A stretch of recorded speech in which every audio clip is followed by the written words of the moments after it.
Olá, queridos amigos, queridas amigas, que a paz de Jesus esteja em nossos corações. O versículo que nós selecionamos para o nosso estudo de hoje encontra-se em Atos dos Apóstolos, capítulo 2, versículo 42, quando o evangelista Lucas nos diz: "Estavam perseverando no ensino dos apóstolos, na comunhão, no partir do pão e nas orações." O livro de Atos é um livro muito belo e muito importante para todos nós, porque ele nos fala do processo de desenvolvimento e estabelecimento do cristianismo após a partida física de Jesus. Então ali vamos ver os discípulos atuando, lidando com dificuldades, com problemas, com as lutas que surgiam. Isso é de profundo enriquecimento espiritual para nós, porque vamos tomando alguns padrões, algumas instruções ou orientações de como proceder perante as lutas que nós identificamos hoje em nossa ação cristã. Então vamos ver as perseguições, vamos ver as discussões em torno de aspectos doutrinários, vamos ver algumas divergências entre alguns apóstolos que vão ser resolvidas, enfim. A gente vai aprendendo todas essas questões práticas de como vivenciar o cristianismo no mundo, a partir do exemplo daqueles que conseguiram vencer, conseguiram cumprir a missão, a tarefa que haviam recebido do próprio Mestre, que é consolidar em bases sólidas o cristianismo no mundo, a começar pelas bases dos seus próprios corações. Então a gente tem muito a aprender com esse livro, sobretudo nos tempos modernos, em que muitos corações se deixam envolver por um certo pessimismo com relação ao cristianismo, quando olham para aqueles tempos áureos dos mártires, dos apóstolos, dos primeiros discípulos, ficam a pensar: mas o que aconteceu com o cristianismo? Será que a gente não vai mais ver aquela fé daqueles primeiros cristãos, aquela entrega? Enfim, muitos acham até que essa foi uma mudança na postura da espiritualidade superior, que meio que fechou as portas para essas demonstrações mais patentes do que é o cristianismo, do que é a força da fé, da entrega, do amor. Mas seria razoável pensar que Deus e os espíritos superiores mudaram a sua maneira de agir? Ou seria mais razoável pensar que, na verdade, é que têm sido poucos hoje os corações realmente dispostos a viver como aqueles primeiros cristãos viviam? Será que foi aí o celeiro das bênçãos divinas que foi fechado? Ou será que está faltando aqueles vasos aqui no mundo dispostos a se purificarem para receber realmente a mensagem límpida e transmitir essa água que verte continuamente do alto, a água viva, aos corações? Então a gente precisa meditar nisso. A gente precisa meditar em quais eram os ingredientes, em quais eram as características fundamentais que faziam aqueles primeiros discípulos, aqueles primeiros cristãos, a serem bem-sucedidos na sua tarefa, não com ausência de lutas ou dificuldades, muito pelo contrário. O cristianismo não é facilidades no mundo, o cristianismo é dificuldades, lutas no mundo para a conquista dos reais valores eternos. Mas enfim, o que eles colocavam, quais os ingredientes aí que eles se utilizavam que realmente fazia com que conseguissem ser bem-sucedidos naquilo que se propunham com Jesus? Não em termos materiais, ser bem-sucedido no mundo, não. Estamos falando de sucesso espiritual, de progresso em sentido maior, em sentido na vida eterna mesmo. A gente precisa meditar nesse aspecto. E aqui, nesse versículo em específico, o evangelista Lucas nos vai trazer alguns desses elementos que garantiam aí as realizações bem-sucedidas desses primeiros discípulos. E aí cada um de nós poderá fazer a pergunta individual se esses ingredientes, se esses elementos têm estado presentes na nossa vida. Porque senão o resultado será sempre o mesmo: a frustração, a desilusão, a desesperança, muitas vezes o desespero, o pessimismo. Por quê? Porque não estamos colocando aquilo que é o fundamental nas nossas obras, na nossa maneira de agir. Sem isso, os resultados serão frágeis, as construções serão frágeis. Porque, como Jesus mesmo nos disse, só é uma construção perene, duradoura, imune às tempestades, às ventanias do mundo, aquela que se constrói sobre a rocha dos seus ensinamentos, dos seus valores. Então aqui nesse versículo a gente fica claro para a gente, quais eram esses elementos. São 4 elementos e a gente vai ver que um alimenta o outro. É como se fosse um ciclo fechado de retroalimentação. Um alimenta o próximo, que alimenta o próximo, que alimenta o próximo, que por fim alimenta o primeiro. E assim sucessivamente. Quanto mais investimos em cada um desses elementos, mais nós contribuímos para que todos eles possam crescer de maneira conjunta. Claro, sempre num novo patamar. Por isso o melhor símbolo aqui é uma espiral. Então eu tenho um primeiro patamar, fecho um ciclo. Subo para um outro patamar, fecho outro ciclo. E assim sucessivamente. É assim que se dá a evolução. Mas quais são esses elementos? Então o primeiro deles, fundamental, perseverar no ensino dos apóstolos. Então quantas vezes a gente não quer perseverar, mas não no ensino dos apóstolos, mas sim nos nossos caprichos, nos nossos pontos de vista, na nossa teimosia. Porque temos aqui que fazer uma distinção entre perseverar e entre ser teimoso. Claro, todos temos de caminhar, mas é importante também pensar em que sentido estamos caminhando. Porque muitas vezes aquilo que achamos ser perseverança nada mais é do que teimosia. Porque só é perseverança quando, além de caminharmos, além de fazermos, de nos colocarmos em ação, nós orientamos a nossa ação segundo as leis divinas. Nós orientamos o nosso caminho em busca da verdade que liberta. Quando fazemos assim e agimos, então podemos dizer que estamos perseverando. Caso contrário, quando caminhamos segundo os nossos caprichos, interesses transitórios apenas, ao invés disso ser perseverança, é na verdade teimosia da alma. Rebeldia. Podemos fazer um monte de coisas, mas não estamos construindo para a eternidade ou em harmonia com as leis divinas, porque só isso vai permanecer. Como disse Jesus também, toda planta que meu Pai não plantou será arrancada. Então a gente precisa olhar para a nossa ação no dia a dia, pelos mínimos detalhes e perceber quando eu estou perseverando com Jesus, quando eu estou perseverando apenas comigo mesmo, com o meu ego. Quando eu estou perseverando na construção de um homem novo ou quando eu estou perseverando, ou no caso teimando, com os velhos padrões do homem velho.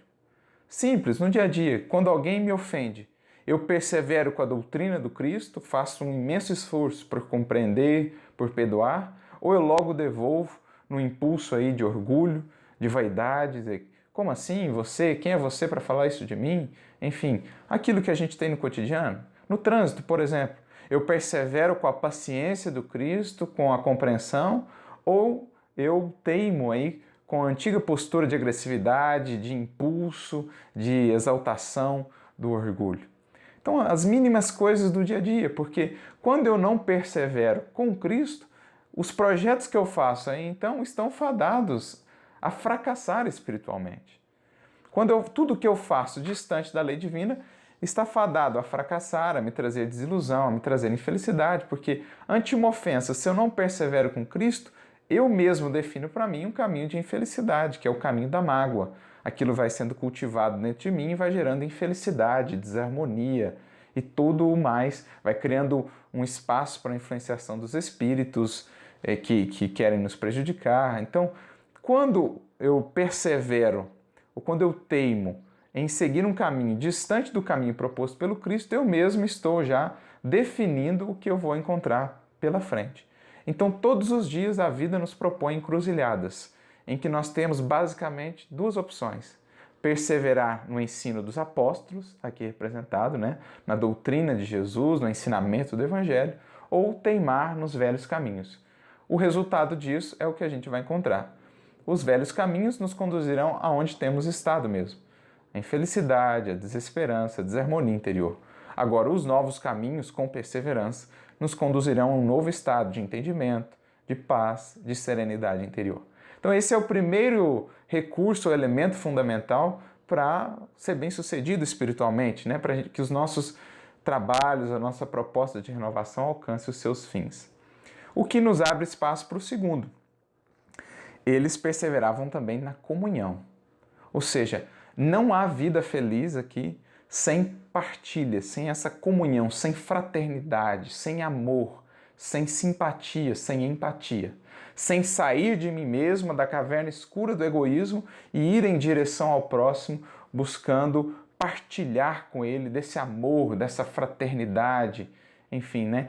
Essa comunhão que representa ligação, que representa sintonia. Essa é uma das maiores alegrias da vida, a comunhão de propósitos superiores, a alegria de partilhar com outros corações de um mesmo ideal de elevação.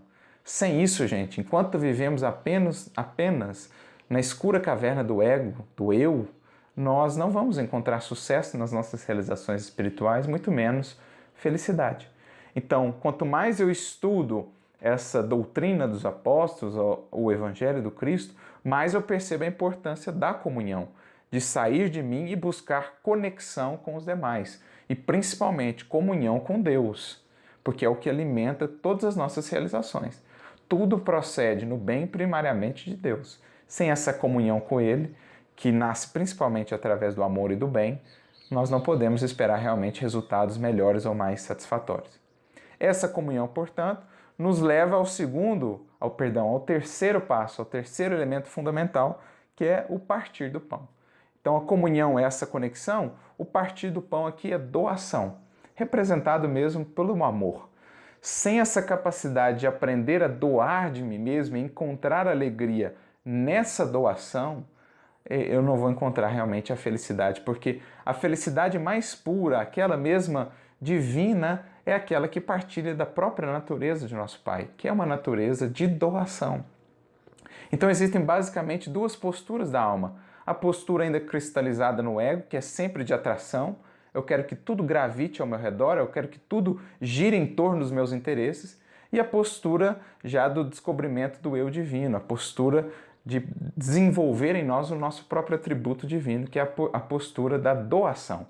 Então uma é atração, né? Portanto gera isolamento, gera escravidão aos interesses e paixões. A outra é a postura da doação, que gera simpatia, que conquista generosidade, que conquista alegria pela alegria gerada, que conquista amor pelo amor doado, enfim. É o partir do pão, criar amizades, desenvolver os laços eternos que são o verdadeiro tesouro da alma. Sem isso, não há felicidade possível, não há crescimento espiritual possível. É tão bonito isso que o partir do pão naquela cultura representava bem isso, a intimidade da amizade, da partilha, da troca, da sintonia, né? A própria palavra companheiro, por exemplo, no latim, vem dessa etimologia, né? Compane, aquele que come o pão comigo. Então, partir o pão aqui representa essa troca da amizade, daquele que já busca comunhão e já entendeu que a doação é o grande processo de recebimento da vida. O que nós doamos à vida em termos de bem, ela nos devolve multiplicado, às vezes por 10, às vezes ao cêntuplo, às vezes em números que nós sequer conseguimos imaginar. Então esse é o terceiro ingrediente que fazia com que a ação daqueles apóstolos, daqueles primeiros discípulos, fosse tão bem sucedida em termos espirituais, apesar das lutas. Como eles conseguiram difundir essa mensagem, né? Despertar corações e consciências a partir desses elementos. O que nos leva ao último elemento fundamental, que é alimentado por esses três primeiros, mas que alimenta também os três primeiros, que é a oração.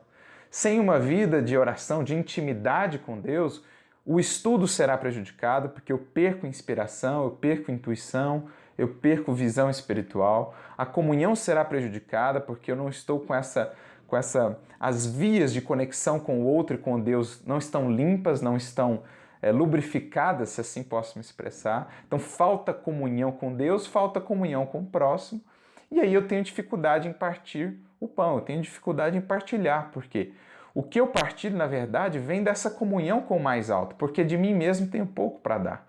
Mas quando me preencho com essa comunhão a partir da oração, aí eu tenho muito a doar, aí eu consigo sair do egoísmo e ir para o mecanismo da doação, que é o despertar do eu divino. Então a oração fecha esse ciclo e ao mesmo tempo retroalimenta o ciclo, começando novamente lá no ensino. Então quanto mais eu estudo, mais eu persevero na doutrina dos apóstolos, mais eu desenvolvo a comunhão com o próximo, a compaixão, a caridade, que me leva ao partir do pão, a fraternidade, a doação de mim mesmo em relação ao próximo, que tornam a minha oração mais fervorosa ainda, essa conexão com Deus mais profunda ainda, que por sua vez retroalimenta a perseverança no Evangelho. Então, basicamente, aqui nós temos um desenho, nesse simples versículo, de quais eram os elementos ou ingredientes fundamentais do sucesso espiritual, do desenvolvimento, crescimento espiritual daqueles primeiros cristãos, que permitiram ao mundo contemplar aquela beleza, aquela magnificência que foram os 3 primeiros séculos do cristianismo. Deus não mudou, a espiritualidade superior não mudou, nem Jesus, nosso mestre, mudou. O que falta realmente para muitos de nós, os cristãos da atualidade, é incorporar esses elementos à nossa ação cotidiana, porque aí sim abriremos novamente as portas desse celeiro divino para que o pão celeste possa alimentar as consciências que convivem conosco. Meditemos, portanto, cada um de nós no íntimo da alma, com sinceridade, quais desses elementos nós já temos realmente investido, trabalhado e aplicado na nossa vida, no dia a dia. As respostas, portanto, surgirão naturalmente. O porquê das frustrações, o porquê da infelicidade ou o porquê dessa alegria profunda, desse desejo cada vez maior de servir e de amar. Que Jesus nos abençoe a todos e que nos inspiremos no exemplo daqueles primeiros homens e mulheres simples que transformaram o mundo para todo sempre.